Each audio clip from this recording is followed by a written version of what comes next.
Hello everyone. There are different ways of cleaning out containers for reuse and recycling, and we'll have a look at these now. As with making candles, I usually clean these in large batches. There are a couple of tools that are really handy: the tongs and plastic scraper I showed you previously. I've tried using a flat blade screwdriver, which works really well, but you need to be careful not to damage the container. I'm just cleaning out some votive containers picked up from church, and the wick tabs have done their job and left a little wax in the bottom. Sometimes it's possible to simply prise the wax out of the container like this. If that doesn't work, putting hot water into it and leaving it for a short period of time usually causes the wax to come away from the bottom, and it's easy to get out. Putting some hot water in a tray like this accelerates the process and helps the wick sticker to soften and release. After a short time, you can empty the water out of the container using the tongs and then remove the wax and wick tab using the scraper. I've got a tray here of wax that I've removed, and it might not look very good, but it can be upcycled for a second time and made into candles for a third time by straining the wax through the sieve using some muslin. Now, I was in the doghouse yesterday in disgrace. After being reprieved and being allowed back into the kitchen, I tried another way of removing wax using the oven. I put the containers onto the aluminium base of a disposable barbecue, but unfortunately I didn't realise it had holes in the bottom and wax had leaked out. A mistake to my mind that anyone could make.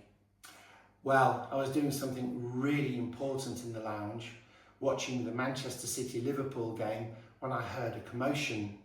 My wife, aka the research and development team, went to cook roast chicken, Yorkshire puds and spuds. And not for the first time since I went on the great candle adventure, the kitchen filled with fumes and the various alarm systems we have in the house leapt into action and blared away. Not wanting chicken basted in paraffin, we ended up with beans on toast. I think it's safe to say that MasterChef and the world of haute cuisine won't be featuring coq au vin à la wax de paraffin anytime in the near future. Anyway, as I'm alone in the house, I think she's gone to buy some oven cleaner, I thought I'd have another go. The oven is set to 75 degrees and I've prepared an oven dish with no holes, covered it in foil and then put a roasting rack on top. I've got some votives and also some larger container candles. Normally, I wouldn't combine the process of mixing fragrance candles with non-fragrance candles because we can use the wax we extract. This is purely for scientific research and demonstration purposes. Hopefully, I'll see you soon.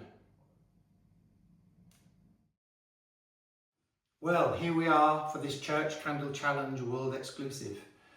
And it's worked. The wax has come out and the containers are nice and clean.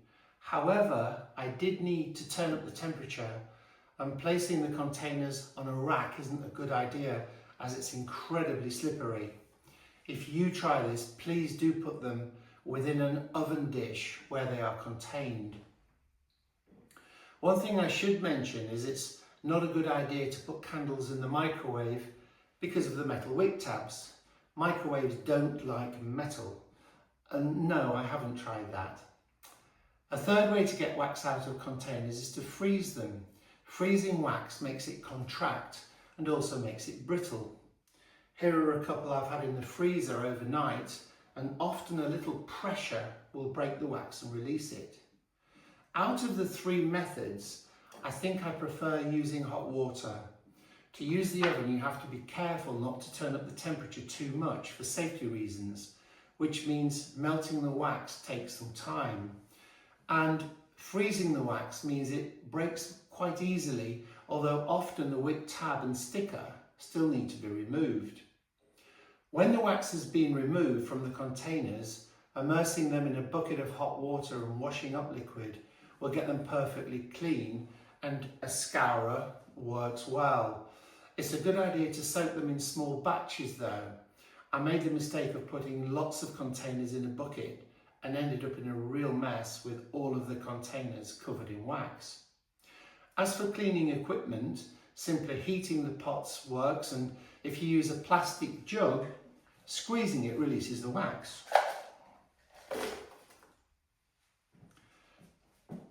But don't stab the base with a screwdriver to get the wax in the bottom out, because it can go straight through and you can stab yourself. So I've been led to believe. As for cleaning tea light casings, putting them into a bucket of really hot water and then straining them works well. Obviously, it's good practice not to put water with wax in it down the drain, as this can clog pipes as well as being damaging to the environment.